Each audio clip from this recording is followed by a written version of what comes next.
Bismillah, alhamdulillah, salatu wassalamu rasulullah sallallahu alayhi wa sallam. Assalamu alaikum wa rahmatullahi wa barakatuh. My name is Tariq Khalid. I'd like to welcome to our program here at Sharjah Broadcasting Authority on hope. And we hope and we pray about everyone who has an opportunity to see or hear this program, that it becomes a means of inspiration for them to relieve them of a sense of hopelessness. And unfortunately, there are many people globally who are suffering under every kind of condition that is imaginable, from race and discrimination, meaning discrimination by ethnicity, color, size, shape, nationality, status in society, wealth or poverty, injustice as opposed to justice, homelessness, sickness, famine, and so forth and so on. And we find this today globally.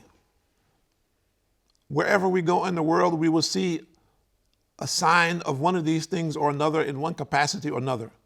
And the flare-ups come from time to time, in some places more than others.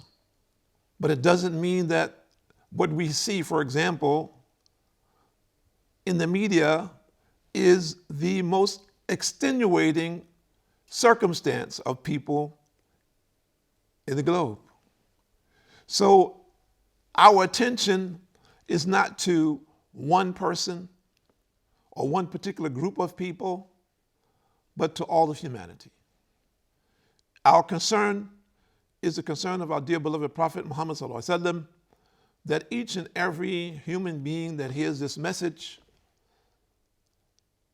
regardless of his particular condition, situation, circumstance,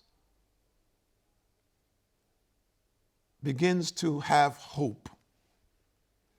And we believe, and clearly, without a doubt, regardless of whom you may be in the world, that the only hope, and I'm saying the only hope, is with submission to Allah, the one and only God. And be it as it is, if you use another word in your language for the one and only God, fine. If you understand that this is the one God who is the creator of all things, that nothing happens without his knowledge or his permission, that he is our creator and all of us are this part of his creation. If you understand this in this perspective and you worship him only, then you need to know how to worship him in the way in which he has commanded us to do. And in that is our salvation.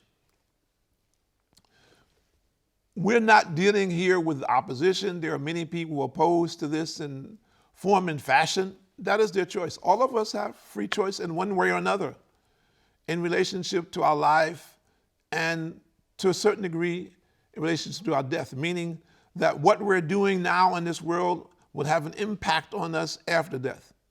And if a person doesn't realize that at this particular time, then he needs to take the time out to reflect and study, to find out about what is going to happen to him or her when they leave this world, the next station of our existence.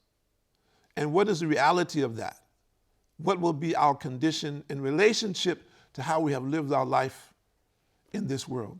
Because we're making comparative analysis between that which is temporary to that which is eternal. And if a person doesn't believe that, then my suggestion is he take time out to study and investigate, as we'd investigate anything that was of importance to us. Because the time that we leave this world compared to the time that we're in this world, there's a great, great difference. And the time that we're in this world would be like a speck or a grain of sand in a desert, or an atom related to the atoms in the atmosphere, more or less.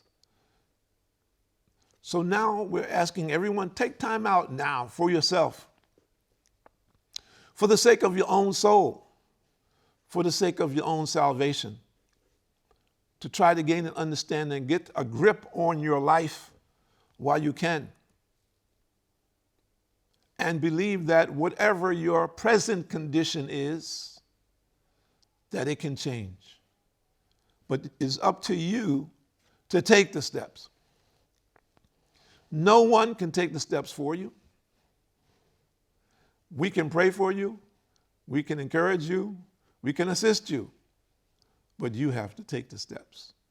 You yourself have to come to that reality. And narrated Abu Hurairah, the Prophet ﷺ said, verily, Allah subhanahu wa ta'ala will say on the day of resurrection, meaning the day of judgment, O son of Adam, I was indisposed, but you did not visit me. He would say, O my Lord, how could I visit you, and you are the Lord of the worlds? Thereupon he would say, did you not know that such and such a slave of mine was ill, but you did not visit him? Did you not realize that if you had visited him, you would have known that I was aware of your visit to him, for which I would reward you? You would have found me with him. So what does this mean? Let's look at this, that there's a reward for this visiting a sick person simply for the pleasure of Allah subhanahu wa ta'ala, to check on their condition. And when you do that, Allah is aware of what you do, and you will get the reward for doing that. At the same time, all of us have been sick one time or another. How did you feel if we would put the shoe on the opposite foot? How would you feel, or how did you feel when someone visited you when you were sick, or someone just called you and said, hey, I heard you weren't feeling too good. How are you? We're praying for you. Is there anything that I can do to help you? I don't want to take up too much time, but, keep the faith, stay strong, keep praying, and believe that Allah subhanahu wa ta'ala is the curer. As an example, sure, this is maybe 30 seconds or less, but how does that make you feel? So the reward is there in both, that the person who has taken the time out, that Allah is going to reward him for visiting that person. And the sick person, inshallah, will be inclined towards that which is more beneficial for him. And it continues, O son of Adam, I asked food from you, but you did not feed me.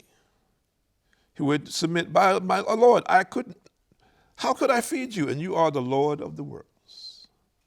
He would say, did you not know that such and such a slave of mine asked you for food, but you did not feed him? Did you not realize that if you had fed him, you would certainly have found its reward with me? So similarly, these are some of the qualities that a Muslim should have and that others have over him. That if there's someone who is sick, visit him. There's someone who is hungry, feed him if it is possible. Assist him in the way that you can. In that will be a bounty for you.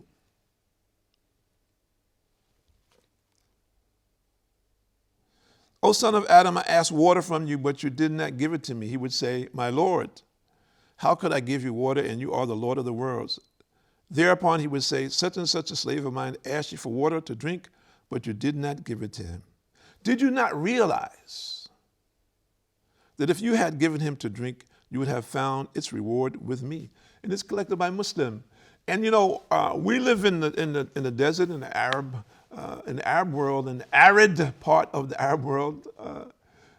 You get, I think, an appreciation for water. You can't live here without water. I mean, not that anybody can live without water, but water, how precious it is, becomes more valuable to you, because when you're outdoors, you become thirsty very quickly, and you want that thirst to be relieved, regardless of where you are and however much time that you spend. This is a challenge that comes to you very often, and many people wind up suffering from kidney problems because they don't drink enough water.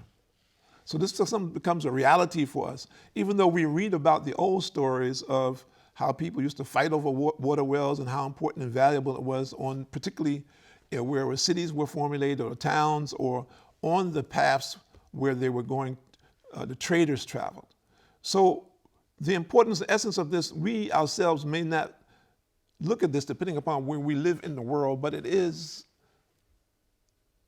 a valuable liquid, and probably the most valuable liquid in relationship to humans, because we can't live without it.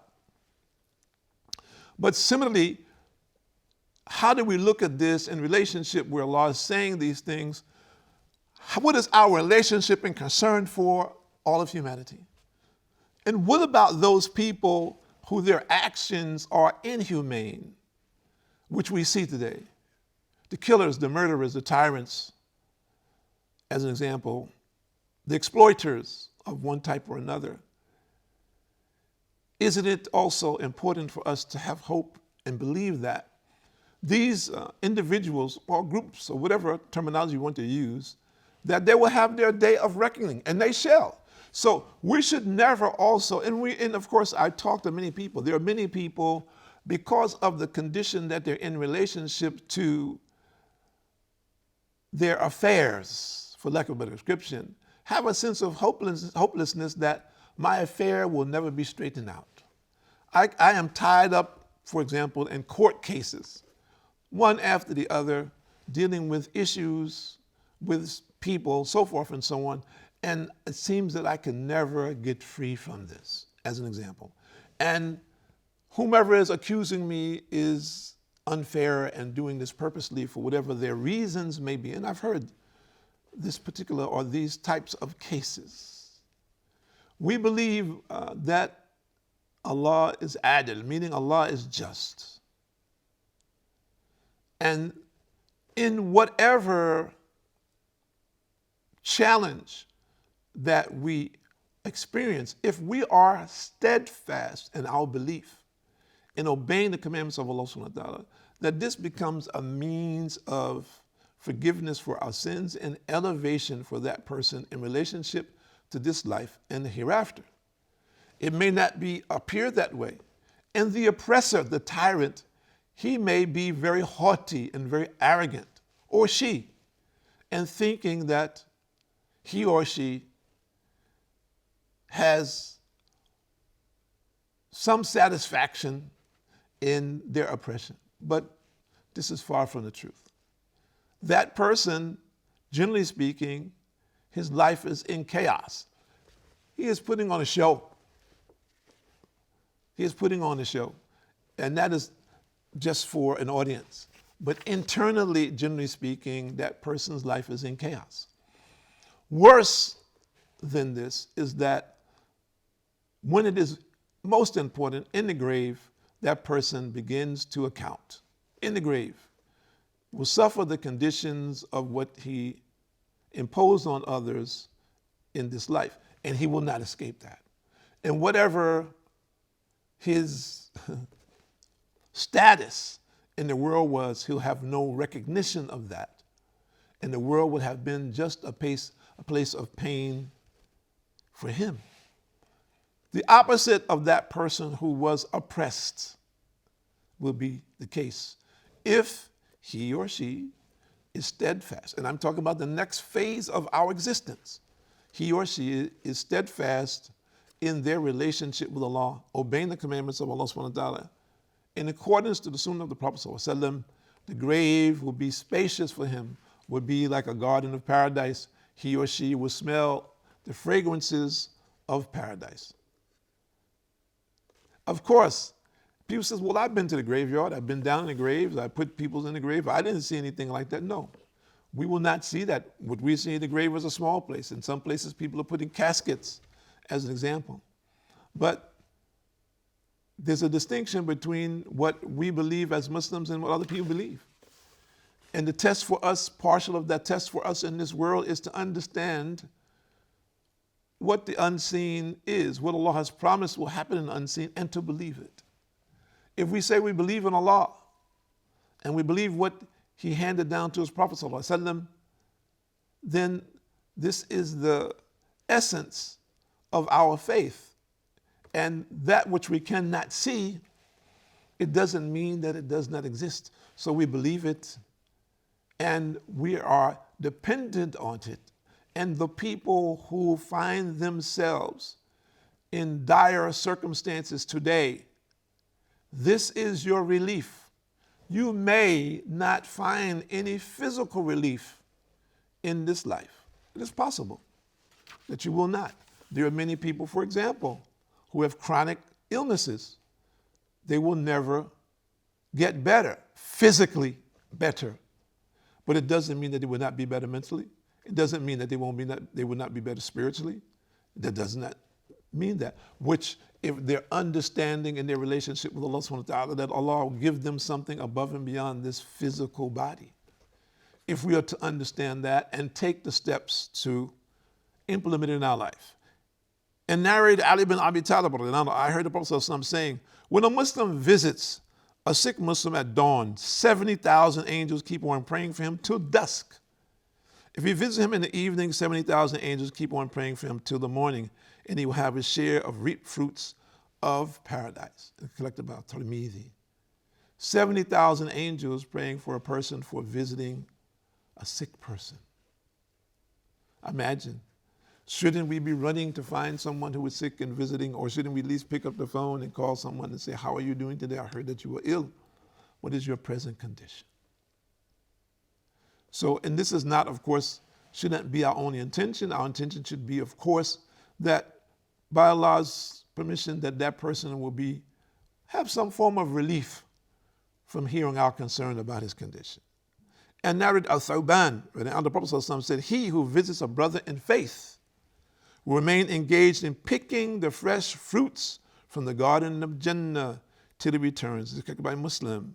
So when we look at these things, the rewards for simple actions are very valuable. So these actions, what we're talking about in terms of visiting the sick, having concern for people in their condition, that benefits the visitor. At the same time, the person who is being visited also be inspired by this concern in the environment that hopefully that person who is a believer brings with him. And this is the other part of it that we need to understand, that if I have this concern, only I'm coming to see you, only because Allah would be pleased with that. And it also, personally, I'm pleased when I get a chance to see you, and hopefully that your health will be improved. That aura, for lack of a better description, that individual is bringing with him to the location where the sick person is, has its own essence. And that essence should hopefully, inshallah ta'ala, begin to affect the environment in which that person is sitting. And we pray and we ask Allah subhanahu wa ta'ala to make us among those who spread the good, that wherever we go, that the angels come with us, and the blessings of Allah subhanahu wa ta'ala come into the lives of those people who, by Allah's permission, we have the opportunity to be in contact with. My name is Tariq Khalid. I'd like to thank you for joining us here at Sharjah Broadcasting Authority on hope, the opposite of hopelessness, the real truth and essence of this world, that the real hope is in the belief in Allah subhanahu wa ta'ala and obeying Him and following His commandments in a way as prescribed through the Quran and in the lifestyle of Muhammad bin Abdullah sallallahu alayhi wa sallam. Assalamu alaikum wa rahmatullahi wa barakatuh.